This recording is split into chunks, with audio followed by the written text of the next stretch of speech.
માણસને ફાયદો શું થાય? પેલા તો રુદ્રાક્ષ માલિનમ દૃષ્ટવા ભૂત પ્રેત પિશાચકા ડાકિની શાકિની સ્તૈવ એ ચાન્ય દ્રોહકારક.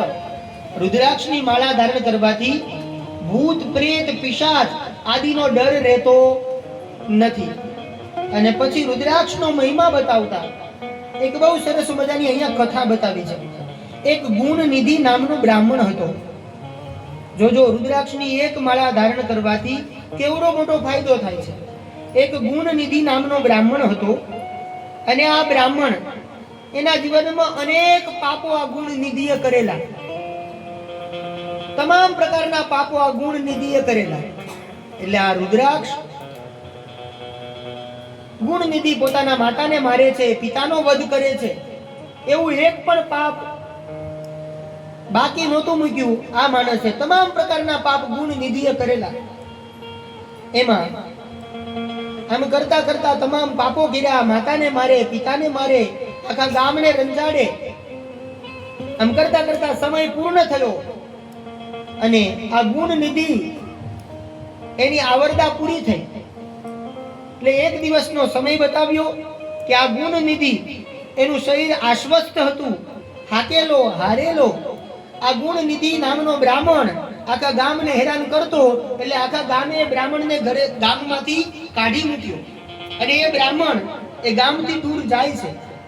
એવામાં એક જગ્યાએ એને થાક લાગ્યો એટલે એ બ્રાહ્મણ ગુણ નિધિ નામનો બ્રાહ્મણ એ ધરતી ઉપર ઢળી પડે છે. અને જ્યાં ધરતી ઉપર ઢળી પડ્યો અને બરાબર એનો અંતિમ સમય આવ્યો અને તરત જ યમના દૂતો આવી અને ગુણ નિધિને લઈ જાય છે. પણ જ્યાં એ યમના દૂતો એ ગુણ નિધિના પ્રાણને લઈને જતા હતા તો તરત માર્ગની અંદર એને સામે શિવ દૂતો મળે છે અને શિવ દૂતો એને રોકે છે, યમદૂતોને, કે તમે આ ગુણ નિધિને ન લઈ જઈ શકો. એટલે યમના દૂતો કહે છે, મહારાજ આને તમામ પ્રકારના પાપ કર્યા છે, અને એને માતાનો વધ કર્યો, એના પિતાનો વધ કર્યો, અને છતાંય તમે આની પ્રશંસા કરો છો,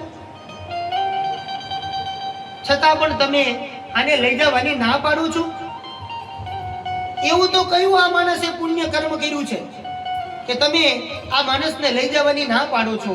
અને ત્યારે એ શિવ દૂતો બોલ્યા છે કે એને આખી જિંદગીમાં માતાને માર્યા, પિતાને માર્યા, તમારી વાત સાચી છે, અનેક પ્રકારના પાપ આ માણસે કર્યા, પણ એ માણસ છેલ્લે જે જગ્યાએ પડ્યો એનું અંતિમ સમય હતો, છેલ્લે જે જગ્યાએ પડ્યો એ ધરતી નીચે રુદ્રાક્ષની માળા દટાયેલી હતી, એના ઉપર એનો દેહ પડ્યો. એટલા માટે પણ તમે આને ન લઈ જઈ શકો અને આ શિવલોકનો અધિકારી થઈ જાય છે. આટલો બધો રુદ્રાક્ષની એક માળા ધારણ કરવાથી આટલો બધો ફાયદો થાય. એટલે રુદ્રાક્ષ માટે જેટલું પણ બોલીએ એટલું ઓછું છે બાલા. આપણે 1 થી 14 મુખી સુધીના રુદ્રાક્ષની વાત અહીંયા કરી છે. તો રુદ્રાક્ષની ઉત્પત્તિની કથા બતાવી.